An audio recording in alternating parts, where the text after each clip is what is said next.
Crítica textual em defesa da fé cristã. Naquele dia, haviam gigantes sobre a terra. E também depois, quando os anjos relacionaram-se com as mulheres, estes foram os valentes que houve na antiguidade, os personagens de fama do mundo antigo. Tradução direto do hebraico Stuttgartense, texto tipo massorético. Essa união entre anjos e mulheres foi literalmente real, e os desdobramentos disso estão fixados na história da humanidade. O autor de Gênesis declarou que no período antediluviano havia gigantes sobre a terra, homens de estatura assombrosa, chegando a medir entre 4 e 5 metros de altura. Moisés declara que também havia gigantes híbridos, ou seja, resultados da união sexual entre anjos caídos e as mulheres humanas. Estes gigantes seriam ainda maiores do que a descendência adâmica, maiores e mais inteligentes, pois tinham em seu sangue a prole angelical, o que os levava a reinar antigas dinastias de civilizações que outrora existiam. Na perspectiva antropológica, não podemos ignorar que somente o fato de todas as antigas culturas mencionarem a existência desses humanos gigantes torna essa narrativa histórica verídica, pois chamamos isso de testemunho etimológico simultâneo. Não há como produzir isso sem contemplação real e simultânea de um evento a nível mundial. Além do consenso histórico de antigas civilizações sobre o convívio com esses gigantes, o livro de Deuteronômio, capítulo 3, verso 11, narra a existência de um rei chamado Og, que media aproximadamente 4 metros de altura. Em 1 Samuel 17,4, descreve também o personagem Golias, com 3 metros e 30 centímetros de altura. Estes tinham ainda o sangue destes gigantes pré-diluvianos correndo em suas veias. Mas algum cético ignorante sobre isso pode argumentar: se esses vestígios da existência desses seres provêm apenas de registros religiosos, ou seja, são limitados às fábulas mitológicas que eles consideram como descartável, embora não seja, ora, sabemos que também há quantidades absurdas de evidências em favor da existência desses gigantes, porém os acadêmicos não se interessam por elas, pois esses fatos desmantelam os seus paradigmas naturalistas, refutando assim a teoria vigente da evolução das espécies.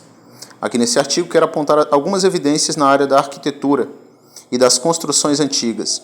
Essas declaram pela força da lógica e da probabilidade que inevitavelmente esses gigantes foram seus arquitetos.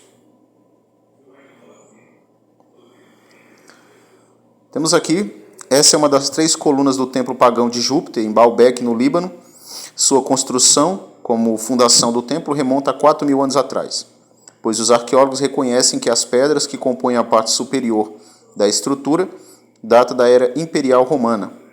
Mas essas rochas inferiores, aqui ó, olha, 21 metros de extensão aqui ó. Mas essas rochas inferiores, com destaque das 3 colunas em horizontal, datam de pelo menos 1.500 anos antes do Império Romano. Uma dessas colunas já chegou a ser avaliada em seu peso, estima-se um peso em torno de 2.300 toneladas. Essas colunas de 21 metros de extensão foram removidas a mais de 4 quilômetros de onde se encontra a pedreira compatível ao seu minério. Agora pense por um minuto. Não existe nenhum guindaste, groa ou motor de força atualmente capaz de remover nem uma 10ª parte desse peso. Imagina isso há 4.000 anos atrás. Somente a existência de seres gigantes solucionaria esse paradoxo. Outra fortaleza de rochas desconcertantes ao paradigma evolutivo é a que fica no Peru, em Sacsayhuamán, a 3.500 metros de altitude. Detalhe: alguns desses blocos pesam mais de 300 toneladas e são milhares deles. Fortaleza aqui, Sacsayhuamán, no Peru. Localizado no sul do Peru, ao redor de 60 quilômetros do noroeste de Cusco, a uma altitude de 3.400 metros, está localizado o sítio megalítico arqueológico de Ollantaytambo, em uma região consagrada pelos Incas como Vale Sagrado. Esse complexo antigo majestoso pode ser comparado em grandeza às pirâmides localizadas no Planalto de Gizé, Pumapunku, Machu Picchu, Teotihuacan e Sacsayhuamán. Todos esses locais antigos têm algumas semelhanças que ninguém parece ser capaz de explicar.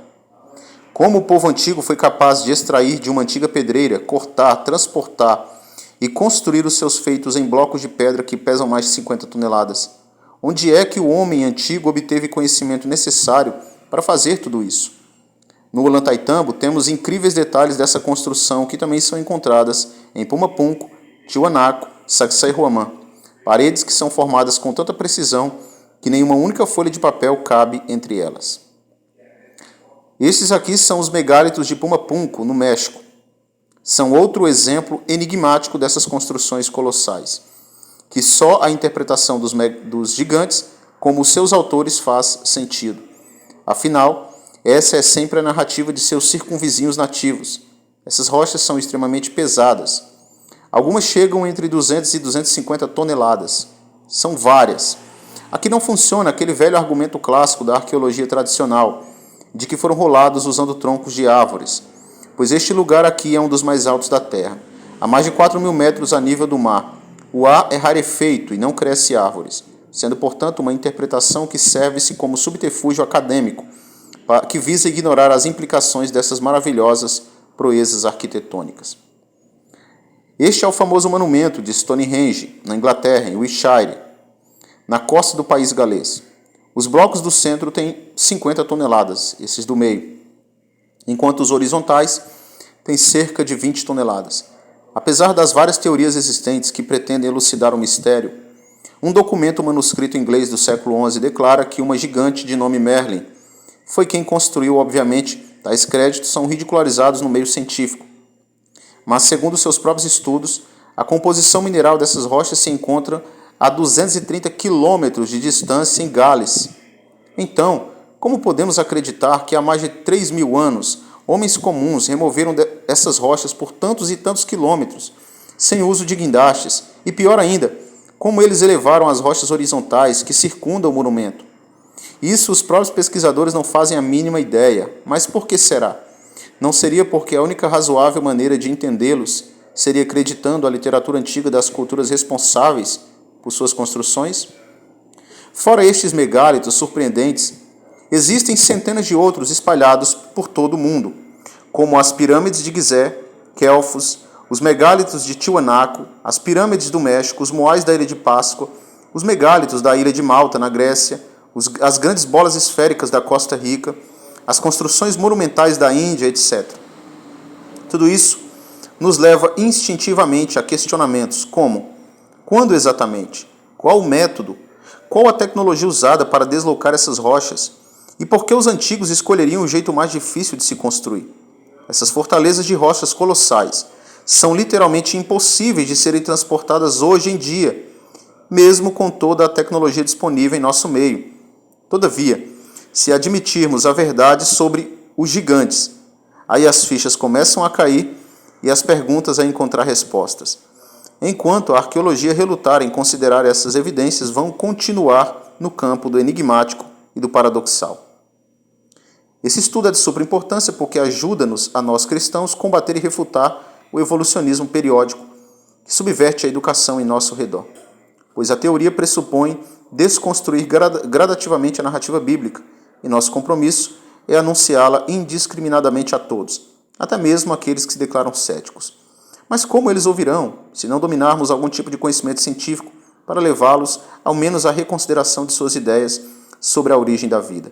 Somente o fato de ter existido humanos gigantes já destroça a teoria naturalista da evolução, pois, de acordo com a literatura fisiológica e anatômica biológica, não pode haver qualquer humano acima de 2,80 metros, o que torna inviável a origem do DNA símio e contraditório às leis da cardiomiopatia, inquestionáveis do ponto de vista acadêmico. Então, se temos evidências do gigantismo descomunal que ultrapasse essa altura, acabamos por colocar a teoria em maus lençóis. Crítica textual em defesa da fé. São várias evidências. Aqui não é um artigo extensivo sobre isso, não. Naqueles dias haviam gigantes sobre a terra, e também depois, quando os anjos, Benai Elohim, anjos, relacionaram-se com as mulheres. Esses foram os valentes que houve na antiguidade, os personagens de fama do mundo antigo. Está em Gênesis capítulo 6, versículo 4.